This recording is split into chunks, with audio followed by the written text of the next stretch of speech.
Hi everybody, welcome back to A Dinosaur in the Library. I'm Dawn and thank you very much for showing up to listen to me ramble about books yet again. So today I'm going to be doing the book buying tag, which I found at Cold Tea and Crumbs, and I'll have to look up the original. I can't remember who the original is, but they will both be linked.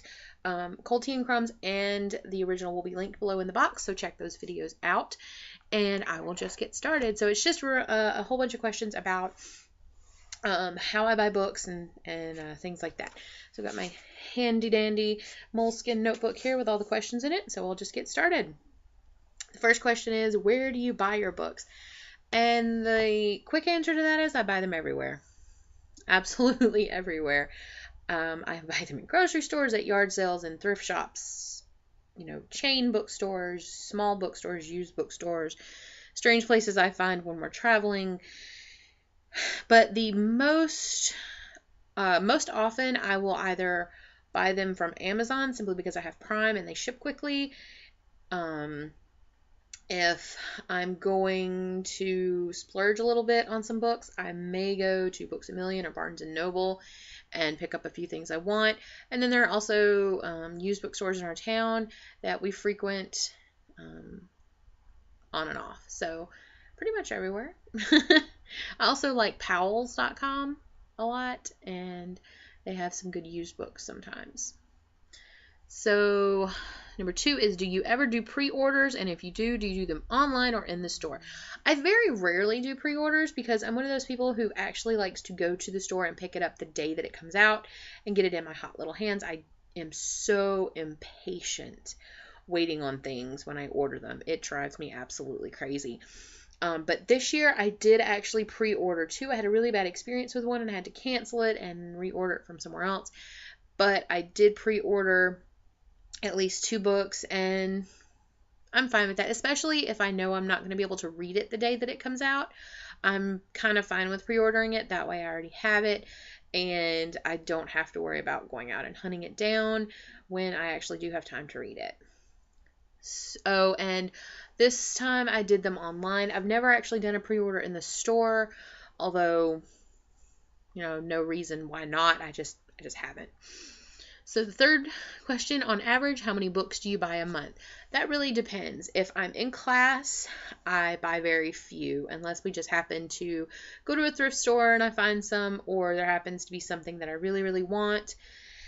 Then I may get them, but during a month when I'm not in school, which I have none right now, normally before I was back into classes, I was buying somewhere between 5 and 10 a month, but I was also reading all of those, so I was keeping up with myself and it wasn't as much of an issue. Okay, number 4, do you use your local library? I'm a librarian, so yes, I do. I use it quite a lot. I also use the libraries at my university quite a lot, not just for research, but also for fun reading. I use my interlibrary loan as often as I possibly can to get things that I don't have the money to purchase or can't find to purchase, but would really like to read. And I think everybody should check out their local library. It makes life a lot easier because there's a lot of books you want to read, but you don't really care about owning them. You just kind of want to read them, and that's perfect. You can check it out, take it home, read it, take it back. So fun, so amazing. The library is beautiful. So there's my PSA for the day. So number 5, if so, how many can you or do you borrow at a time? I don't remember the limit for my public library. Maybe around 30 or 40. It's pretty high. I've never taken out that many at once from this public library. When I was younger, growing up, I absolutely met my limit every single time, and it was not that high, but I checked out as many as I possibly could. Now I'll probably, if I go to the public library looking for just leisure reading, probably 10 or 15 books at a time, maybe. University library, I may take out more just because usually I'm pulling things out for research, so I may have a whole backpack full. But I don't think I have a limit at my university, so that's helpful. Okay, number 6, what is your opinion on library books? I think they're awesome. If it's a book that I'm going to reread, I will purchase my own, clearly, because I have a ton of books. But I love library books. There are a lot of things I would prefer to read in my own copy just because I know I may want to annotate it or, just underline things. But for most things, I'm fine with library books, and I think they're great. Number 7, how do you feel about secondhand books? As long as they are in good condition, I love them, because I do not have a whole lot of money for book buying most of the time, and it is very rare that I can go splurge on a lot of books. So used bookstores are my friend, and we have one in town now that we can trade books to, so we can get them for free essentially. And as long as they're in good condition, I don't mind it. There are certain books I would want to purchase new, just because I love them and I really want my own. Like, I purchased the new Lestat book by Anne Rice. I purchased that brand new because I really wanted that one. But there are others that, I don't care. Most of the time I don't care, just as long as it's in good condition. Number 8, do you keep your red and TBR piles together or not? I don't have room in my house to separate them. So the answer to that is no, I do not keep them separate. In a perfect world, I would have a separate bookcase just for my TBRs. But if you look up here, I've read this one and this one, and I have not read these. So they're all kind of mixed together, but I do know what I've read, so I don't really have a problem with that. It's just that we have a very small apartment right now, so I'm doing the best with the space that I have been given. Number 9, do you plan to read all of the books you own? Yes.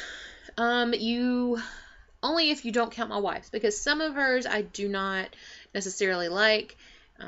She and I share a lot of the same tastes in books, but she does read some splatterpunk and some horror novels that I really don't like because they're very gory. And it's not that I don't like gore, because I love horror movies and things like that, but they're just not my bag. I do love horror though, and we do share a lot of tastes. But other than those, yes, I do plan on reading every single book that I own at one point or another. How long that will take me, I do not know. Let's see. Number 10, what do you do with books that you own that you feel you will never read or you did not enjoy? And I don't know if that was supposed to be never read again or did not enjoy. I will trade them. I traded a whole bunch. As I said a few videos ago, we traded 4 huge reusable grocery bags to the used bookstore, got some credit, and then the ones that they didn't take, I also traded. You can do book buying bids at Powell's, and so I traded a whole bunch to them, and I have like $70 in credit with them right now because I sent them a whole batch of books.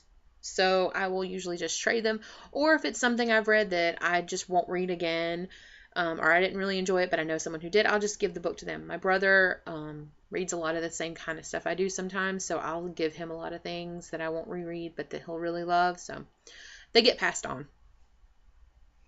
Number 11, have you ever donated books? As I just said, yes, I have. I do on a pretty regular basis. So, number 12, have you ever been on a book buying ban? No. There has never been a time in my life when I have told myself, no, you are not allowed to buy any more books. My wife probably wishes that I would sometimes, but I do not. But as I've said, being in school right now is really effective restriction on my book buying, because I know that I'm not going to have a whole lot of time to read them, so it keeps me from buying a lot of them. I just tend to buy the things that I'm really desperately wanting to read as soon as possible, so that as soon as I have time off or a slow period, I can jump on those immediately. And the very last question, number 13, do you feel that you buy too many books? Nope. My mantra is there is no such thing as too many books. There is, however, such a thing as too little space. Again, my wife would probably disagree. She probably thinks I do buy too many books. Again, not really right now, just because I just don't have time, so I don't buy a whole lot of them. But she has been known to tell me, do we really need to buy more books? Really? Even though she loves books and reading as well. She also values her space, and she really enjoys the Kindle more than I do. So, there's that. And that was the last question of the book buying tag. I hope that this was interesting in some way for you. And if you've done this tag, please list it below. I will go check it out. And I don't know too many people on BookTube, so I'm not going to tag anybody in particular. But if you haven't done this tag and you want to, consider yourself tagged and go forth and discuss your book buying habits with us all. And I hope to see you guys again soon, and I will see you in the next video. Have a wonderful week. Bye.